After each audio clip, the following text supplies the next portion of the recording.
So here's the update. This is part 3 to becoming a medium. It's officially been 6 weeks since we started, or at least were told we had the ability to become a medium.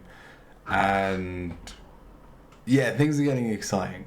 So if you've watched my shorter videos, you'll know I have started to finally see some things, to connect with spirit. And I would say I've spoken to the dead as well, but I would say only once or twice have I understood who I was talking to, and they were like one-offs. They weren't me wanting to speak to them. They just kind of came to me. But we'll get into all of this. So over the last 2 weeks, I'll start last week with the church service, which actually wasn't that good. It was funny because the person that was taking the ceremony or the chapel, she was, I don't want to say awful, because I could tell that once she had a connection with someone, she was talking to spirit, but she was awful at connecting a person's spirit, so their loved one, to the actual person. And like one of the first things she said was, oh, I've got this man that's just cut through the queue, wants to talk to, like, wants to get out this over with, and no one. She gave some, like, features, she spoke about another woman who was connected to this man. No one picked it up. And that kind of set the tone for that night. But, so, I would say she had about 2 or 3 good readings where someone was able to connect with her. And the only reason I keep going to the church is so that I can see others do it, to see what it looks like, if you will. And I like, not that I felt like it was a waste of time going that night, but I feel like the lesson that night was, that's not how I want to be able to do it. I'm going into this going, if I can't give evidence, then I haven't learned what I want to learn in the medium space.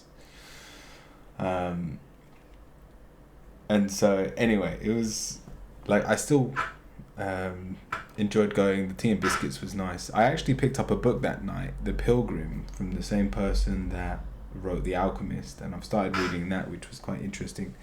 But honestly, that book was probably the best part of that night.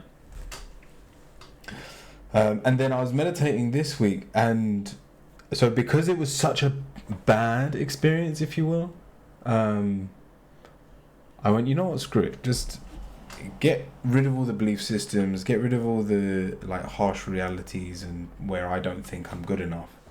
I'm already a medium.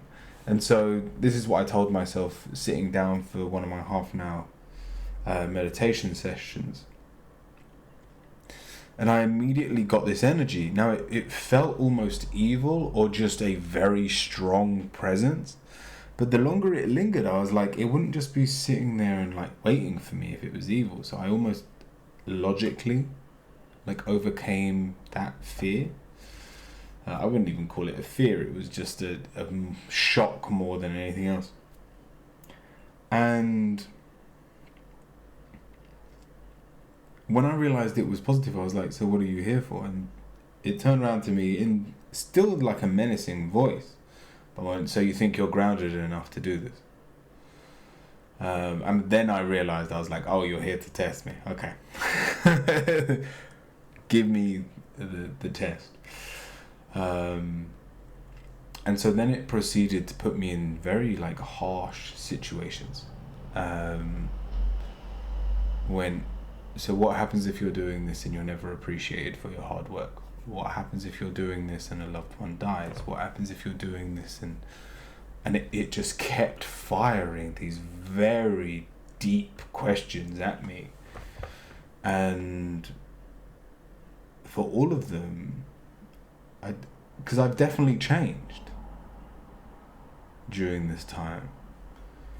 Because all the questions was, well, if it serves me to be in that situation, I'll embrace it, I'll overcome it, and I'll become better.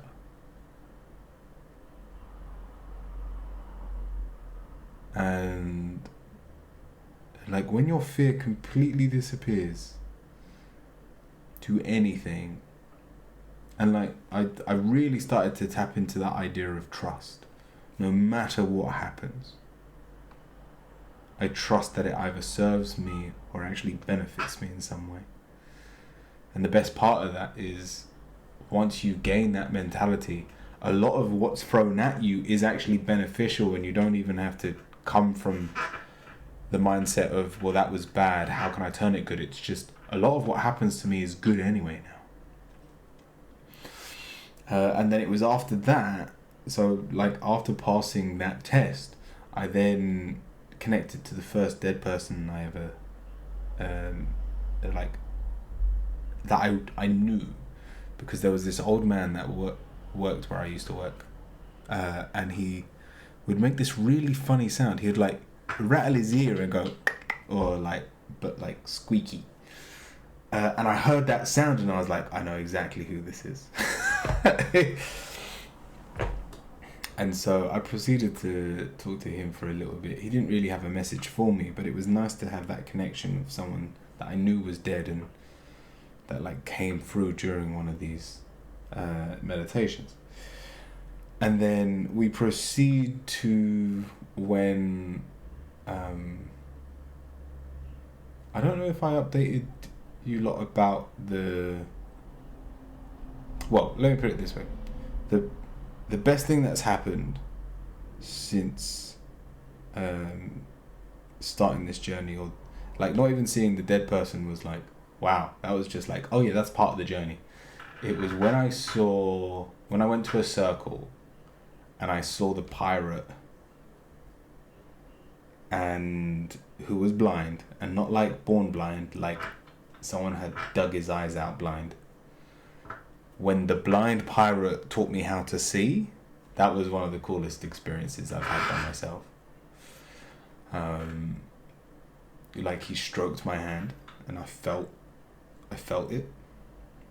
I was like, so that's what you mean. There's more senses than just the eyes. But anyway, let me get to the juicy bit. So, it's a pretty standard week, and I'm getting to the point, like, we are 6 weeks now. But when I was thinking this, we're almost at 6 weeks, and I was like, but I haven't got anything that I can just turn this on with in like a second, or I can guarantee a seeing during a half an hour meditation session. I just couldn't do that yet. And like, the most that I've got out of this is that thing I was talking about, trusting every moment. This is a profound ability to have, and one that I wish everyone has.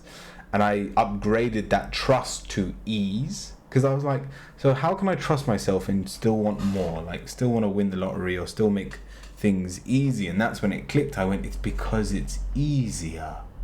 So instead of trusting every moment, I believe that life is easy.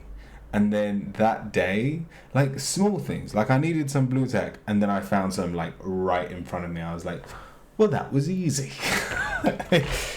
So just small things like that have made a huge shift within myself. But again, let's get back to the medium stuff. So this week, so yesterday, the 9th of the 3rd, I went back to the church. This one was a lot better than the last week. It was the actual medium was very good. I also took my tarot cards, because the man that told me I was a medium, or could be a medium, he told me that when you get good at this, you can start predicting who they're going to go to next, because you've got that ability to see spirit, and you'll hear what they're saying, and therefore you'll know who they're going to. And I was like, well, if I can't do it with my eyes or with my senses yet, let me use what I'm good at, which is my tarot cards. So I brought my tarot cards with me. But lo and behold, when I got there, that very man, Mark, 6 weeks ago, that started this whole journey, was there. He was in the crowd. And I was like, oh shit. This is exciting. And he came over to me and he was like, how's it going? And I told him, like, I have seen things now, but it's slow and I'm still struggling with the whole how's it meant to look. And he went, stay behind after the service. Don't go for tea and biscuits. Just stick around and hopefully you'll see something there. And I was like, oh, okay. Anyway, he sat down. The service went really well. I was trying to use the tarot to like predict the following readings, but it was very different because I couldn't use my tarot to predict the spirit, what they looked like, who the person they were going to. Only one person, like, I guessed right, and that was probably more of a fluke than anything else, just because the person in the card looked very similar to the woman that was being spoken to. But what I noticed with the cards that I had was that I was like 90% I was nailing the message. Like, so the way that this man that was doing it that night would do it was he would spend half the time just giving evidence. Like, it was a man or a woman, it's your mother, father, gran, they died quickly, or they're a teacher. Like, they give that kind of evidence. And then he would go, well, this is what they have to tell you. And the messages I almost nailed perfectly. Like, the confidence boost was knowing that if they asked me up, and I was there to like give readings to people, I wouldn't. I'd have to do it question based, so I'd have to ask them to ask questions. But I know those who would ask questions would get the messages they needed, and technically not from me, but directly from Spirit if they were coming and hoping for a message from Spirit. So that was quite cool. And then after the service, I just sat down, I waited for everyone to leave, and there was like 7 of us afterwards, and I'm like, I'm not usually here at this point. But Mark came over, and we spoke a bit about what was happening. Like, I told him about how things had been, and he went, okay, just sit down and watch. I was like, alright. Like, at this point, I'm hanging on to every word this man says. So, I sat down. He called 2 women over, and his wife was there as well, and so there was 5 of us. And almost immediately, like, so if you've seen Bashar or anyone go into trance, there's usually like a play before they like enter the state. Nah, this was instant. He just immediately became Spirit, and it didn't throw me, like, because he didn't tell me what was gonna happen, and I think he was trying to surprise me a little bit. But so his accent changed, and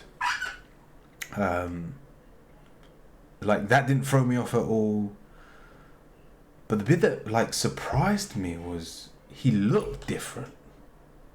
Like, the energy of his body completely different.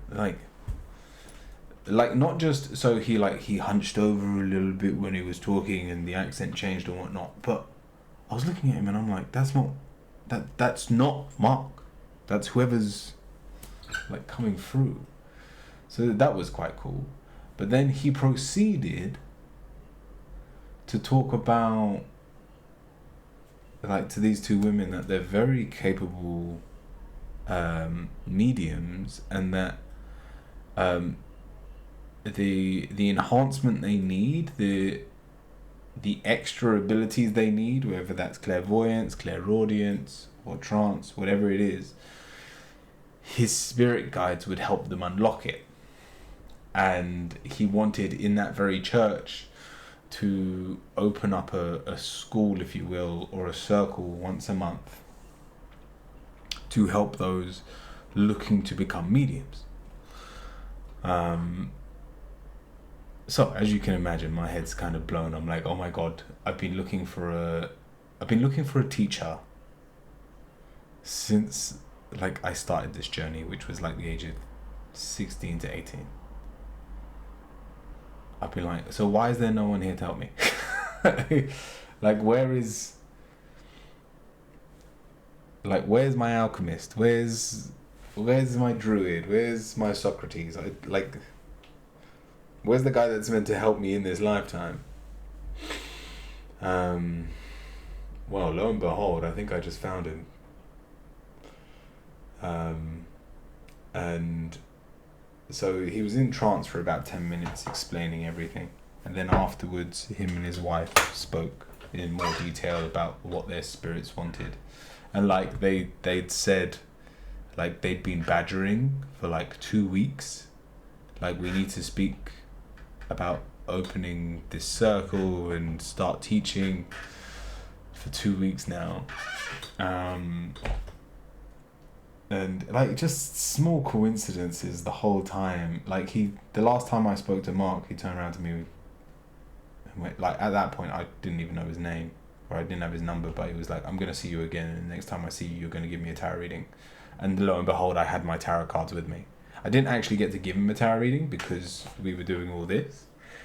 But at the very end, like a little part of me was like, oh my god, I want to invite him around for tea so I can give him that tarot reading. But I didn't. I'm sure we're going to have plenty of time.